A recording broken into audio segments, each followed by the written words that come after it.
Hey YouTube, Joe here, drinking a beer that has yet to be reviewed, but that's coming, later video. Wanted to show you, it is just past the start of August. We're on August 3rd, I think, today. Sure, and why not? Is it 3rd? I don't even know. I don't even know what the hell day it is. Stop drinking so much. We're at the beginning of August, and no, it's like August 3rd. Store just closed not too long ago. Just want to let you guys know we are already starting to work on a haunted house for this year. It is going to be pirate themed. I don't remember if I've told you that in a video yet, but Nikki has already been really hard at work here in the garage. Obviously, we are outside. And I just wanted to show you where we're at, you know, a little bit of the process as we're going. And we're planning on doing some vlogs basically as the haunt continues. You can sort of watch it go with us. Now, there may be some tutorials, you know, like how to do something later on, but we're really just having fun with it and enjoying it as it is right now. So, without further ado, give me just 1 second, Nikki. I'll take the camera now so she can show you what she's up to. Thank you, thank you. Okay, we'll pop this here. Now let's see. Okay. Oh, there we go. Okay, let's pull this. There we go. Okay, so what do we got here? Alright, so essentially the facade, which is going to be the entrance of the haunt, is going to be the back of the pirate ship. And it's going to be like you're walking in through the back of the pirate ship, and then you travel through the pirate ship and you end up in a treasure cave, yada yada. The back Let of it be known she drew all this stuff in Illustrator. She's good, man. So essentially, yeah, I'm modest. The back of it is supposed to look like it's actually been attacked by cannons. So we've got 2 big cannon shots that blew holes through, and that's going to be the entrance. So you're going to actually walk through the cannon holes. The boat was supposed to be the Jessup A Creek, but the beginning got blown off, and now it's just the up a now creek. They're up a creek. Dun dun dun. We're really funny. We're way punny, man.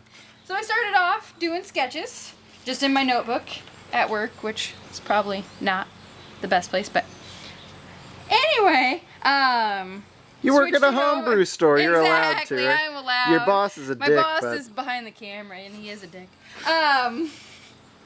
So I take it from just sketching, get my ideas down on paper, put it into Illustrator, draw it up so I can actually get more of a feel for scale. I'll usually do like 1 inch a foot kind of thing so that I can actually get a feel. It's one thing in your head, it's a whole other thing when it's actually measured out. We're going to have it fill. Last year we kind of... You guys remember the entrance? Yes, our Christmas lights are still up. Shut up. Don't judge. Don't judge me. Last year the facade I think was about 9 feet wide. And we've got like 10 and a half Yeah, feet. it was just over 2 panels. When we say a panel, we're talking a haunt size, a 4x8 sheet, basically. Because it was 3 feet, 3 feet on the sides, and then the door was about 2.5 feet, 3 feet. Oh, was it? So it Oh, ended up okay. being about 9 feet. Oh, okay. Okay. This year we're gonna work with the whole space because I'm like, as long as we got it, we might as well use it. So we're gonna go wide. We're gonna go tall as the gutters up there. Yeah. Now we're taking it from concept. Imagine that parked in that whole entry right there. Yeah, it's gonna look kind of like we literally parked the pirate ship in our garage. And the concept there is that those holes is where they've been hit in battle. And that's where you enter the pirate ship, is through the destroyed back. I know, but Yeah. like, well, Here's just the I'm just drawing, reminding like, so like the drawing without if you it. had a regular pirate ship, Yep, and then you I kind blow of the shit out of the back of it. And Oh, then I pardon my kind of language. did a couple, like where the cannons could hit in order to make it actually doorway size and shape. So we've already backed up here, and YouTube has already seen where you're at currently. We're gonna rotate the whole thing here just for a second, so you guys can sort of see. Yeah. This is working on the middle. Of course, when it goes from sketch to reality, things never end up exactly the same way. So if you're ever doing your own stuff, don't stress out about the fact that from paper to foam, it's not identical. things just end up working out differently, and you go with what's going to work best in the actual material. So as you can see, on the original, all of the windows were supposed to be even. When we actually got it on foam, it just worked out better to have this is going to be the center window, and then the one off to the right of it. Already with the top piece cut, working on the top on that. Yeah, this one's the main window, so that'll be the centerpiece. That's going to be off to the right. You can see that kind of swiggle black edge down there. That's the beginnings of the 2 cannonball holes. Yeah, I'm sorry my shadow is, but you can kind of see a little bit of contrast there. So she's already cut basically 3 4x8 sheets of foam to make this thing. This is just the section she's been working on today. So that obviously, that's not just going to be where they enter. There's a whole, there's going to be a whole nother 4-foot section of foam that will be additional cannon hole blowout. And as far and as your tool of choice? Tool of choice today, steak knife. For the edge, like the outside edge of it, what I actually cut out, that I actually used a combination of this. Hold up, let me pull it here. Yep, there we go. Hot knife. Now that's an industrial hot knife. Yeah. That's one that you can find at Harbor Freight.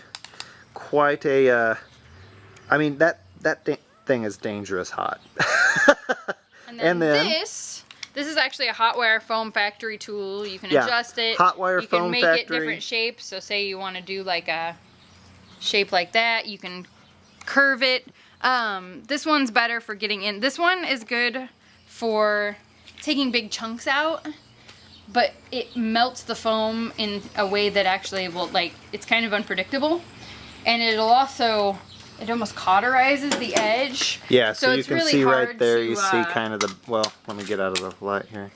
But you see really, how it divoted, and it's really, yeah. it's really screwed up. So if you ever want to sand that, it's darn near impossible.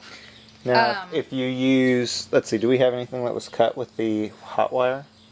I don't think we do. Not right now. You'll see that in a later video. But anyway, imagine the same type cut, a melted cut, so the edge is cauterized, but not nearly as bad. Yeah, it's not much nearly smoother. as thick. Hot Wire Foam Factory has designed their tools. That's them, right? Hot Wire Foam Factory. And yeah, we do so much with haunting. We bought the Pro Tool set. Actually, this piece right here, it's a bit more expensive. Scrap, but you can actually so see. you see right there on the edge of that, you can see how it is cauterized. It's firmed, but it doesn't have that melt factor. That's what Hot Wire Foam Factory tools do versus a commercial hot knife. You can see it's getting a little, the sun's going down, but you can see just sheer burn factor there. So yeah, the problem that happens with all of these, we have just a Hot Wire Foam Factory knife. It is unfortunately reaching the end of its life. Yeah, we burned it out. I have used the crap out of it. And so now it just doesn't really get all that hot in the middle. And that's what I would have used to cut out the centers. But it wasn't working all that well, and it probably would have taken me about a century. So enter steak knife into the picture. The awesome thing about the steak knife, we have like serrated saws and stuff, but you need something really fine tipped to be able to get in there and not do a whole lot of damage. Now the serrated knife, like the serrated saw, like little hand saw, works great on the white foam. And it also works great if you're just trying to hack away at it. Which I hate the white foam because someone carves a whole garage full of little white beads and doesn't vacuum it up until, I vacuum it up in June. Who's got the knife? Ooh, shit. Hey, look at that beer sitting right there. I think we're going to have a beer here. Anyway, with this we had to get corners. And you can actually see when I first started, I tried to do it with the big hot knife, and it just really was unpredictable. And let me actually pull the focus a little bit better there. So you see right here, that sort of rougher edge right here, that's with the serrated knife. Of course it's going to happen. Down here, like this using the the light's really, really bad right now. So right here, this is a good example. Serrated, commercial hot knife. You can see it's burned and it's divoted. That's kind of the problem when you're working with foam. The Hot Wire Foam Factory tools are sort of calibrated to melt it just enough to cut it, but not so much that it that it divots. That's our problem. You can see it right No, up there. There's another one. See how it's rippled? It pops out there and it pops out there. Well, and the funny thing is, you start out here with the hot knife, and it's almost like it burns like half an inch. Yeah, it keeps melting. And again, that's just a big old commercial foam hot knife. If you were to go like, there are Pro Tool hot knives, you know, similar to Hotwire Foam Factory's products that don't do that, but ours is just a commercial insulation cutter is what it is. So pretty much. And it'd do great at that when you're not doing anything artistic. Yeah, if you're just trying to hack a board, I'll use it for that, and it works great for that. Like I said, I used it to carve these shapes. But when you start to get into like needing to do corners and smaller spaces, steak knife, and some muscle. So we'll be taking this. I'm gonna be obviously putting it together with the other pieces. We're going to be doing a little bit more three-dimensional this year. We'll be actually building out finishing. So like this up here will be three-dimensional. It'll come off of here. I'm going to sand it and shape it, and this will have the trim all the way around it, so that'll come out. I'm thinking of using almost like a plastic origami, colored origami paper that's opaque, but light can come through to fill in each of these, so each of the panels will be a different color. And we'll be able to backlight it. Yeah, I'm thinking if she ends up going with that color, basically doing a type of a floodlight, and we'll put it on a thing called a flicker circuit, which basically takes a high wattage bulb and flickers it like a candle. So it'll actually look like, you know, there's a candle or two back there lighting it. It'll look really real. Yeah. So you walk into this, the back of the ship, and this area will be actually like the captain's quarters. So it's going to have like the telescope and the desk and all the captains and the maps and everything on the wall. So you'll see this from the front of the house, and then you'll go inside the captain's quarters, and in between each of these will be like big fancy drapes hanging down and stuff like that, and you'll get that colored glass effect. And so hopefully, you know, hopefully it'll be cool. That's always the goal, but you never know.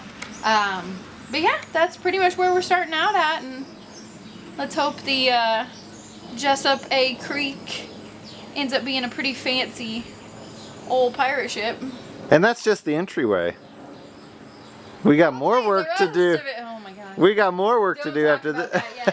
That's why we're starting. So how are you feeling?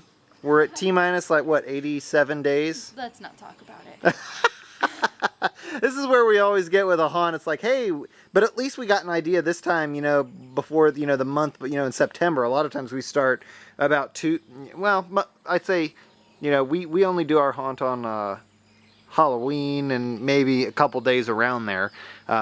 It's oftentimes we will have the idea of what we're going to do at, you know, I don't know, mid-September. So we got about 6 weeks to crank it. I actually have ideas really early, but then zero follow through. Well, this year we've got 3 months, so we're excited about it. This year is nice because this is the first. I mean, last year we had our garage, but we had so little time. I mean, we had just moved in. Last year's haunts was put together in 2 weeks. Yeah, so that one was really, really quick. And the years before we had time, but it wasn't our garage, it was being borrowed, and so we weren't allowed to start actually building until late September. Here, obviously we bought this just to be a haunt. Well, we'll give you a look here. Exactly. So the haunted house right there, that pile of panels. Yep, that's all haunted house. That is all haunted house right there. It's ridiculous. And here's the kind of stuff that ends up out here because people think about us. Yeah, that's a blown out silicone mannequin head. Ooh, you see her in there? Mm-hmm. She creepy. She's so pretty. She's cross-eyed. Cross-eyed happening they're there. pointed at each other. So yeah. That's where we're at right now, YouTube. Just wanted to give you a little update into the haunt. We've got a lot of folks that have asked me about doing haunt videos, and yeah, we're going to be doing more carving videos. We're going to be doing, I've got to build a couple custom animatronics this year. We're going to be programming a couple higher end haunt controllers. I do plan on making videos on that. A little bit of a, you know, I don't know, a foray away from the homebrew videos, but it's it's that time of year, and we haven't done any haunt type stuff, and you know us, that's a big part of what we do. So it's time I'll probably be doing a video on, this year will be a lot of wood grain, like the whole exterior will be wood grain, like weathered wood grain, rather than stone. A lot of last year was stone. So I'll probably do a tutorial. Doing the wood grain is actually really fun. You get to do a lot of like hacking and scraping and hitting it with the heat gun, and it actually ends up being kind of a fun project. It's therapeutic. You get to... It's a mess. You beat the shit out of stuff. You burn stuff. Yep. Have some beer, some wine while you're doing it. And I'm not sure, YouTube, if you saw right there, but yes, my beer is sitting in the shade. That's how I roll. Anyway, go on. Don't want to skunk it. That's all I got. So yeah, I will probably be doing a tutorial on the wood grain thing once I get to that point, and yeah, we'll go from there. Yay, hot time. So with that, YouTube, thanks for watching. And I'm gonna flip it sideways for you. We'll pull it out here. See, can I see? Yep, Nikki's walking sideways in the universe there. That flipped there times 3 with no Christmas lights. I'm thinking we just leave them up at this point.